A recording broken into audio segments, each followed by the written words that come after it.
Yeah, very good morning, everybody. Welcome to the Lasham Daily Briefing for Thursday, the 29th of May, 2025. Sorry for it was a slightly delayed start, but we'll get straight on with the synoptic picture. Starting off yesterday, so we got a good day out of yesterday. Um, plenty of finishes, good tasking, and quite a lot of club flying. So, well used weather window all around. And that was we had that sort of slightly clearer air with marginally slacker isobars, giving us a little bit less wind. But this sort of occlusion never really came to much. But then going to midnight last night, we've got this low starting to shift these fronts towards us with this warm front uh, hitting the coast of the UK. That was going through overnight.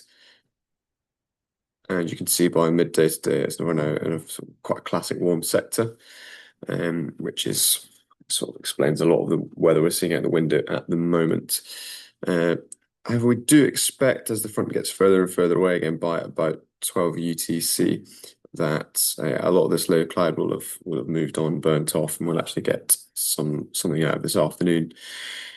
And you can see as well a couple of lows following in behind it, but with high over the Bay of Biscay. So what does that mean for us going forward?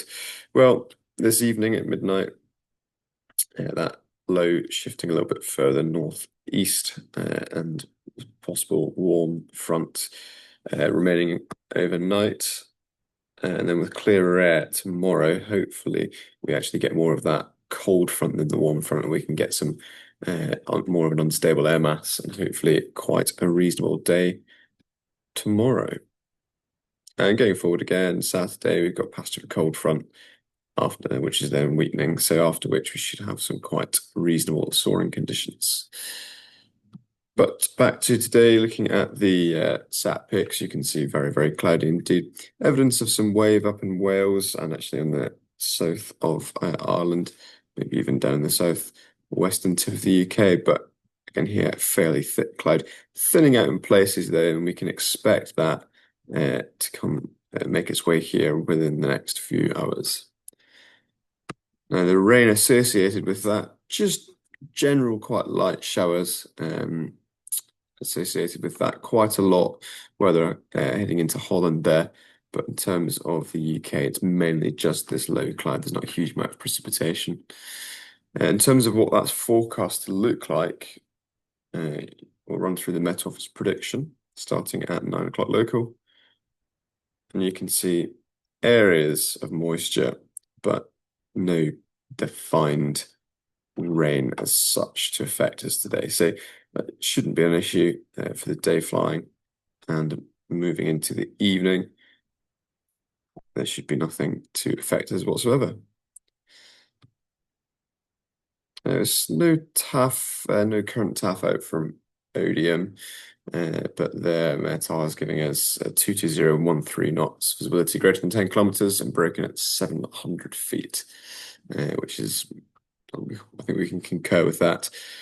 Farnborough, however, they do have a TAF in, and they're saying on average 2009 knots, and so that's sort of southwesterly flow.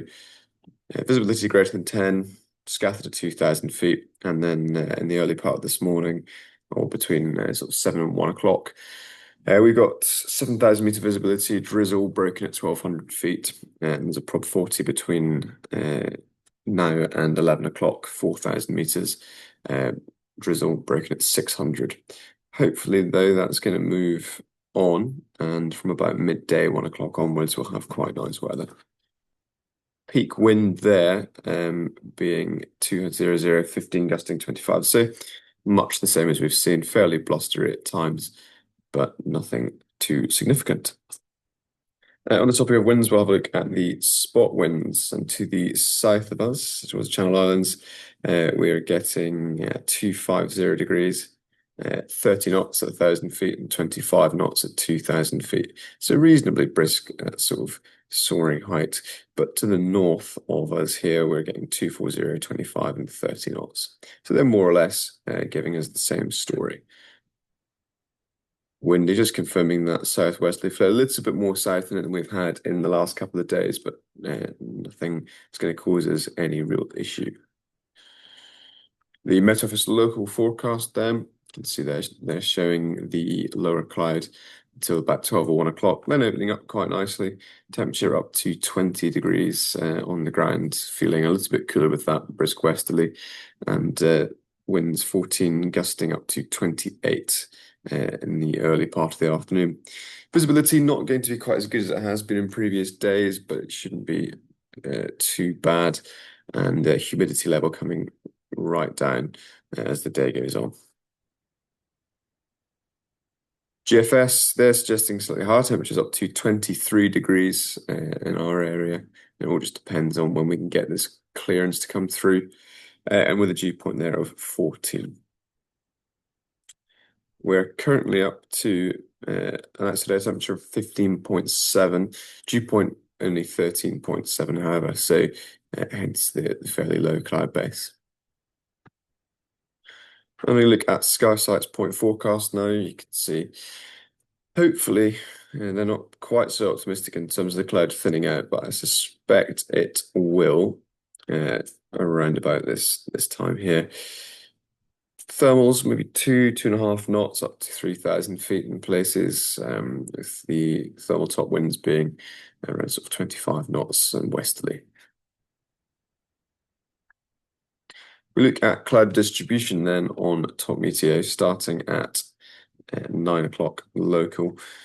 You can see all this yellow and orange is cloud below 1,000 feet and then below 500 feet for the orange. And in our area here, we've got quite a lot of cloud below 1,000 feet. If we run this through hour by hour, you can see a clearance starting into the west. And actually by about 11 o'clock, that really low stuff is working its way away. So we should have cloud base of around 2,000 feet by midday. Some evidence of cumulus there, a bit low, some also Q, and then a little bit of cirrus as well. But you can see it's not going to be the world's best day, but there should be some sort of soaring available. Hopefully some cross-country soaring available underneath that.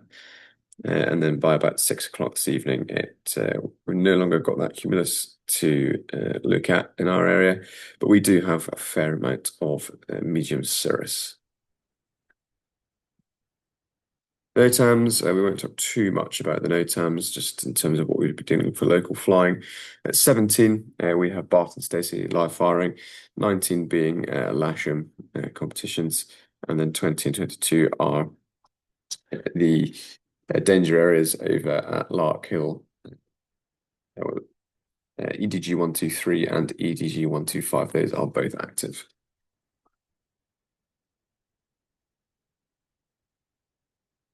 Finish off with the local air for brief, starting with the Odium cross section. And you can see they're showing very much this low cloud here, scattered stratus, quite low level, sort of 500 foot or below. And then from sort of 10 o'clock local, it's beginning to move up in the base. And then by midday, we should have reasonably low cloud base at around 2,000 feet, but we should have some cumulus. Winds, southwesterly 20 to 25 knots in terms of the gusts, with a mean of between 10 and 15. There's a possible chance of some light drizzle this morning, but moving into the afternoon, that should reduce in likelihood.